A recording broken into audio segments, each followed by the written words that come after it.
Horebe para todo Israel, a saber, estatutos e juízos. Eis que eu vos enviarei o profeta Elias, antes que venha o grande e terrível dia do Senhor. E ele converterá o coração dos pais aos filhos, e o coração dos filhos a seus pais, para que eu não venha e fira a terra com maldição. Ponto final. Silêncio de Deus. Vamos pensar conosco aqui. Primeiro ano, o povo, como estava andando de qualquer jeito, nem lembrava de Deus. Segundo ano, ainda a mesma tranquilidade. Terceiro, quarto, quinto ano, sexto ano, o povo começa a sentir dificuldade, começa a sentir um ardor terrível do sol, as coisas, uma opressão terrível, preços lá em cima e tal, aquela história toda, né? E as opressões. Nós estamos agora vivendo no tempo da lei dos sacrifícios.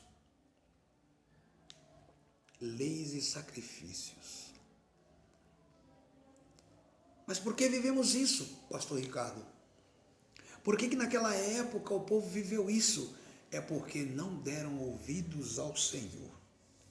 Porque quando ouvem ao Senhor, o Senhor diz que melhor é obedecer do que sacrificar. Mas ninguém quer obedecer, todo mundo quer o Senhor como Salvador, mas não o aceita como Senhor. Quando Deus usa um dos seus profetas para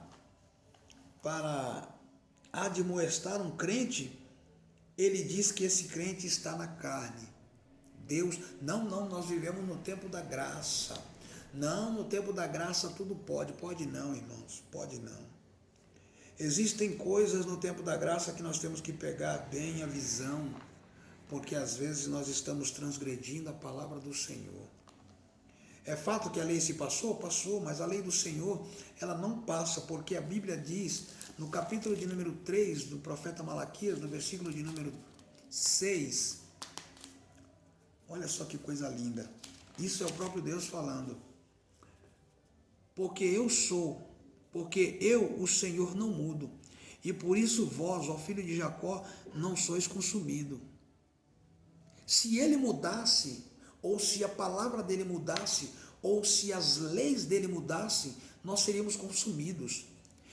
As leis do Senhor é transformação de caráter. Mas quem trouxe essa lei, quem suportou essa lei, está bem. Está bem. Quem suportou essa lei, quem entendeu que isto aqui não é lei do homem, é lei de Deus, compreende muito bem que Deus mudou o caráter dele. Tem pessoas que falam que a lei é de Moisés. Não, a lei não é de Moisés. Não, a lei não é de Moisés. Nós acabamos de ler que o Senhor entregou as leis a Moisés, mas a lei não é de Moisés. A Bíblia vai nos dizer, no capítulo de número 32, capítulo 32 do Êxodo, versículo de número 18, olha o que diz a palavra do Senhor. Êxodo 32, aleluias. E nós vamos para frente. Êxodo capítulo 32, verso de número 18, olha o que diz a palavra do Senhor. Diz assim, aleluias, glorificado seja. Diz assim a palavra do Senhor, as duas tábuas do testemunho. E deu a Moisés, quando acabou de falar com ele no monte Sinai, as duas tábuas do testemunho, tábuas de pedra escrita pelo dedo de Deus. Moisés não escreveu nada, a lei não é de Moisés. Deus confiou as leis dele em Moisés. Como Deus, o Espírito Santo confia os dons dele em você. Compreende aí? Deus então se cala com a terra. Deus se calou com a terra. Talvez você esteja passando por um deserto, varão, varoa. Talvez você esteja passando por uma dificuldade tão grande. Talvez você esteja passando por um aperto tão grande, que você mesmo olha e fala, meu Deus, eu acho que dessa aqui nem o Senhor pode me livrar. Eu acho que dessa aqui, Deus, olha, eu vou ter que me virar porque não vai dar certo. Mas o meu Deus vem dizendo para você lá em Mateus, lá em Lucas, capítulo de número 1, verso de número 35, que para ele não tem impossível. O que você está passando, crente, o que você está enfrentando, nada mais é do que o silêncio de Deus na sua vida. Sabe por quê? Porque Deus tenta falar com você tantas vezes, Ele tenta conversar com você tanto, e você não se dá por entendido. Você vira as costas. Vasos do Senhor vêm falar contigo, você critica, você faz piada, você menospreza, você não honra o Senhor. Sabe? E o interessante é que você está na igreja. O interessante é que você está indo aos cultos. Sabe aquela história? 5 dedinhos sobre a salva? Sabe? 5 dedinhos sobre a salva, mas em compensação, quando sai da igreja, é um banquete, né? Aparência. Fechou a mão para as coisas do Senhor. Mas só porque ele disse lá em Isaías 59 que as mãos dele não estão encolhidas, quer dizer, você fecha a sua mão para ele porque a dele está aberta para você? A mão dele está aberta, mas ele está em silêncio. A Bíblia vai dizer, buscai ao Senhor enquanto está perto, invocai-o enquanto se pode achar. Ele está em silêncio, mas ele está perto. Ele está em silêncio, mas ele está perto. 400 anos de silêncio do Senhor. Já estou acabando. 400 anos de silêncio do Senhor. A terra prosperou. A terra cresceu. A terra progrediu. Apareceram-se 7 livros apócrifos. Livros que não foram permitidos pelos historiadores que entrassem na Bíblia. 7 livros apócrifos. Eles estão inseridos na Bíblia Católica. Macabeu 1, Macabeu 2, Judite, e tem mais 3, eu não me lembro os nomes, mas eles estão inseridos na Bíblia Católica, mas não vieram para a Bíblia Sagrada, porque não aprove a Deus. 400 anos de silêncio de Deus. Roma, ela agora cresce com novas leis. 400 anos de silêncio de Deus. A terra agora está num curso diferente. 400 anos de silêncio de Deus. O calendário judaico agora é arcaico. O primeiro dia da semana agora é a segunda-feira. O primeiro é a segunda-feira. O horário no calendário do homem é de meia-noite a meia-noite. O kairós de Deus não existe mais. Ninguém respeita. É interessante isso, né? É interessante isso. Mas o meu Deus, o seu Deus, o nosso Deus, ele não muda. O homem pode mudar o que quiser. O homem pode mudar o que quiser na face da terra. Mas o meu Deus, o seu Deus, ele não muda. Ele é fiel. E ele está dizendo, olha, eu sou Deus e não mudo. Talvez você não prestou atenção, tamanha seja a sua aflição. As coisas não estão dando certo. Para você, só trevas. Para você, meu Deus, Deus se calou para mim. Foi, se calou, verdade. Você que tinha 2, agora só tem 1 perdendo. Você que tinha 3, 4 casas, agora só tem uma, pior que ficou, a mais barata. Porque você teve que vender as mais bonitas para poder sanar dívidas. Casamento está à beira do caos. Seus filhos não te obedecem mais. Sabe por quê? Porque Deus se calou para você.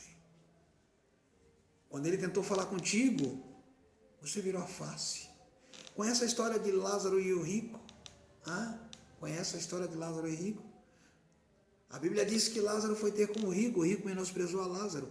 Lázaro, acredito eu, que foi tentar avisar. Olha, vigia, cuidado, presta atenção, porque a ira do Senhor sobre a tua vida está sendo grande. O rico não fez conta de Lázaro. O que acontece? Lázaro morre.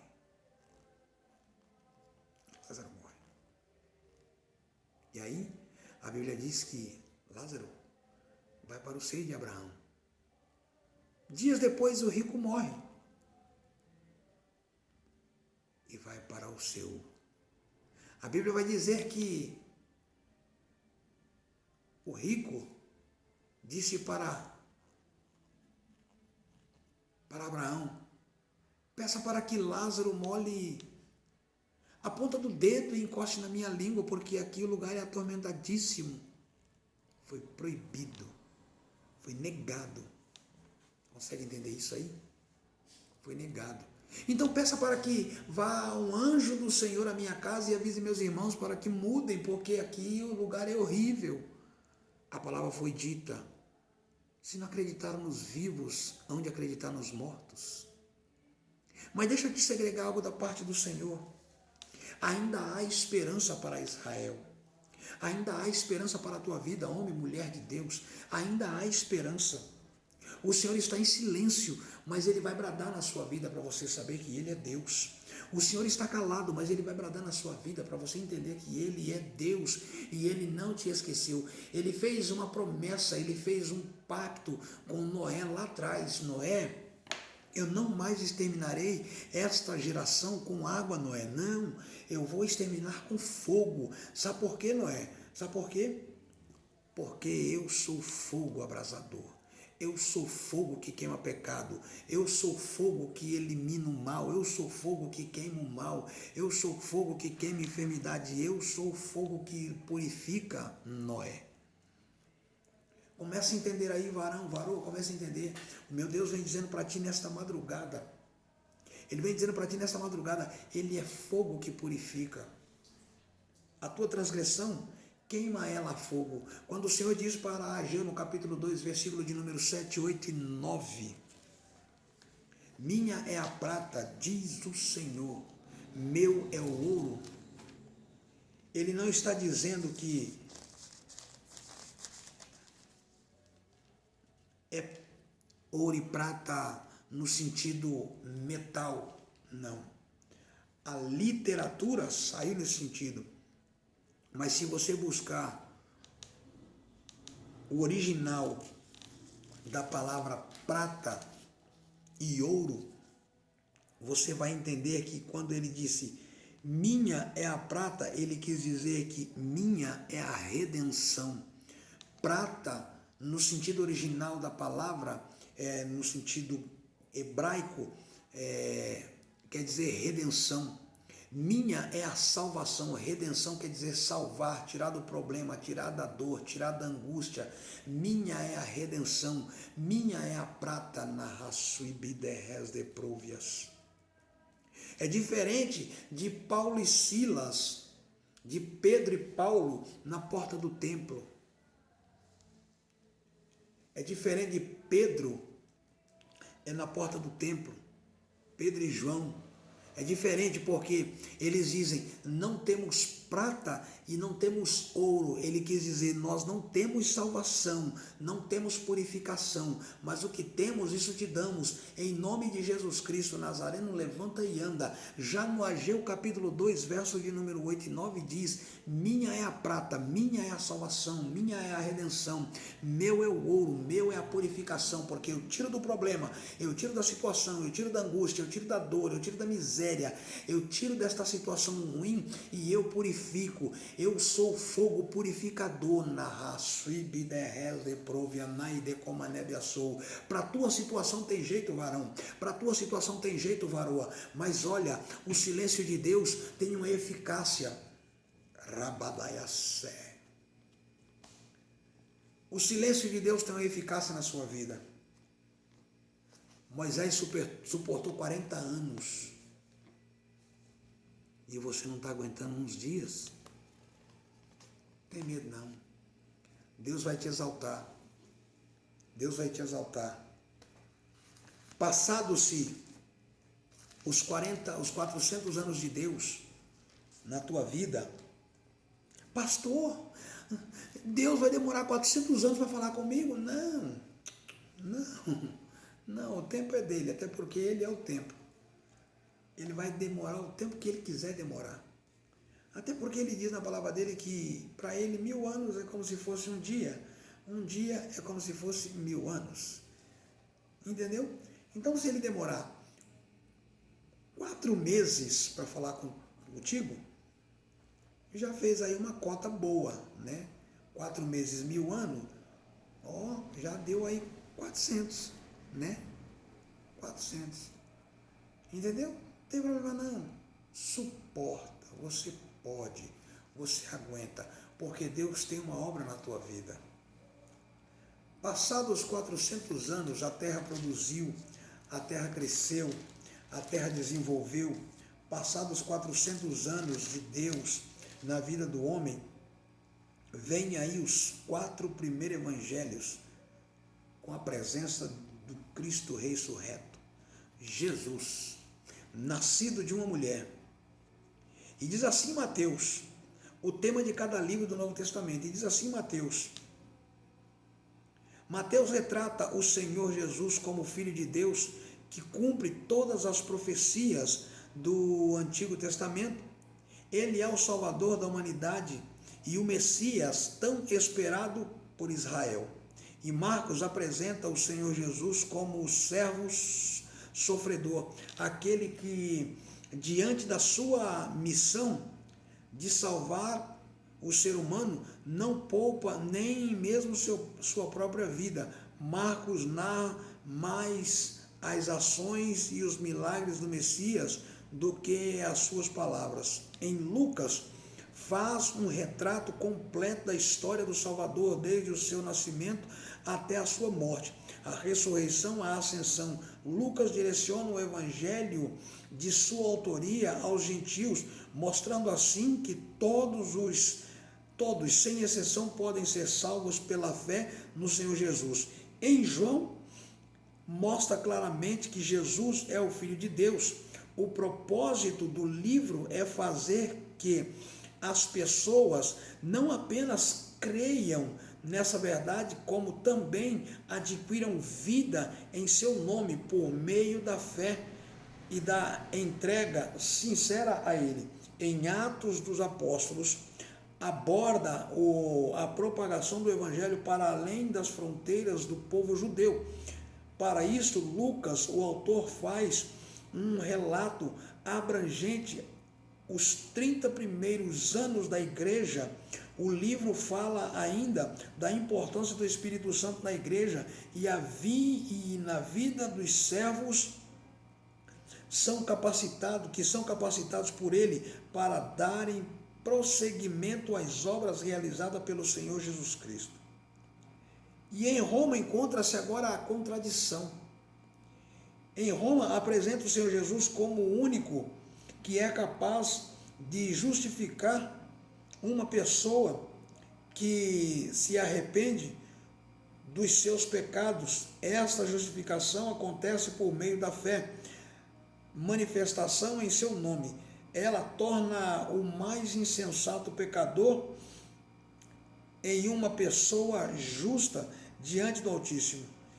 E agora nós vamos para 1 Coríntios, 2 Coríntios, tem propósito de instruir os cristãos a uma vida santa, pautada na fé e na sinceridade, na conduta exemplar diante do mundo. Paulo também ressalta o papel do Espírito Santo na vida de uma pessoa, os dons do Espírito, a fidelidade no casamento, divórcio e a unidade da igreja. Enfim, em Gálatas, combate as falsas doutrinas do judaísmo, as falsas doutrinas dos judaizantes, e defende a verdade da justificação pela fé no Senhor Jesus. A carta de Paulo lista as obras da carne e o fruto do Espírito Santo. E, enfim, aqui nós vamos para um compilado de livros. Mas em Apocalipse vai nos dizer, revela os eventos futuros reservados para a humanidade por meio de visões dadas ao apóstolo João. No livro, vemos a ação de Deus, do Deus Trino, poderoso e exaltado, que reinará para sempre no mundo A mensagem afirma categoricamente que nenhum infiel escapará do Senhor Jesus. O justo juiz, por outro lado, revela que nenhum fiel que creu e se entregou ao Cordeiro, morto desde a fundação do mundo, em Apocalipse capítulo 13, verso 8, perderá a vida eterna. Então entenda, eu disse para você que havia solução para ti. Eu não sei o que você está vivendo, varão. Eu não sei como está a sua vida, varoa. Eu não sei aonde está doendo. Eu não sei por que está doendo. Eu não sei qual é a tristeza que você está vivendo. Eu não sei qual é o dilema que você está enfrentando. Mas o meu Deus me manda falar com você nesta madrugada. Ele é a solução. Talvez você tenha ido à igreja, todo mundo vê você como crente, todo mundo te observa como crente, mas o teu testemunho é completamente fora do contexto bíblico. A tua conduta é completamente fora do que diz. Talvez você é avarento, talvez você é indisciplinado, talvez você não aceita a repreensão, talvez você não aceita a palavra, talvez você não aceite, talvez você viva num talvez que está atrapalhando o teu ministério a desenvolver. E aí o Senhor achou por bem silenciar-se contigo. Mas faz o seguinte, a Bíblia diz, e eu encerro aqui a minha fala, no capítulo de número 18 do profeta Jeremias, a Bíblia diz que veio a Jeremias a palavra do Senhor dizendo: Jeremias, levanta-te, põe-te em pé e desce à casa do oleiro. Olha que interessante. Capítulo 18 do profeta Jeremias. Olha que interessante. Eu gosto de falar lendo, porque não tem como nós atropelarmos. A palavra do Senhor que veio a Jeremias dizendo: levanta-te e desce à casa do oleiro, e lá te farei ouvir as minhas palavras. O silêncio de Deus termina para a sua vida quando você começar a descer nas orações. Você quer ouvir a voz de Deus? Levanta-te e desce à casa do oleiro, e lá te farei ouvir as minhas palavras. Consegue entender isso aí? Consegue entender isso aí? De pé, como você fica na igreja, esquece. Esquece, você quer falar de igual para igual com Deus. Não. Ele não vai te ouvir. Ah, pastor, mas, peraí, pastor, mas a Bíblia diz que os ouvidos dele não estão agravados para que não possa me ouvir. É verdade. É verdade. Você conhece Bíblia, é verdade. Só que tem uma coisa. No tempo da graça, o que você vive, para você entender que a lei de Deus ainda ela impera. No tempo da graça, o que você vive, essa graça que você vive, a Bíblia vai nos dizer, Evangelho de João, capítulo de número 1, versículo de número 1, no princípio era a palavra, no princípio era o verbo era Deus, tu não quis ouvir. O verbo estava com Deus, você não deu atenção. O verbo agora se fez carne e permeou no meio dos homens. E todas as coisas que foram feitas, sem ele, nada do que se fez se faria. Então tudo que você tinha foi permitido por ele. Agora que você não tem ele, você não consegue nada. Ele quem? O verbo, a palavra. A palavra. Interessante, né? Interessante, você vai para a igreja. A Bíblia diz lá no Atos dos Apóstolos, capítulo de número 8, um homem descendo da igreja, um tal de eunuco de Candácia, descendo da igreja. A Bíblia diz que o anjo do Senhor bateu e disse: Filipe, te aproxima desse carro. Por quê? Porque tenho eu uma obra contigo, com esse homem. E quando Filipe se aproxima dele e olha para ele, ele está lendo a Bíblia. Ele está lendo a Bíblia. Aquilo que você faz. Aquilo que você faz. Lê a Bíblia. Sabe, lê a Bíblia. Entendeu? Ele está lendo a Bíblia. Filipe pergunta: rapaz, você entende o que você está lendo? Ele diz, como eu posso entender se não tem quem me explique? Entendeu? Entendeu? A gente pode culpar alguém? Pode. Pode. Porque quando eu quero saber, eu pergunto. Se eu não compreendi, eu pergunto. Mas eu sou arrogante, né? Eu sou arrogante. E quando eu sou arrogante, o que acontece? Eu não pergunto nada. Fico em silêncio.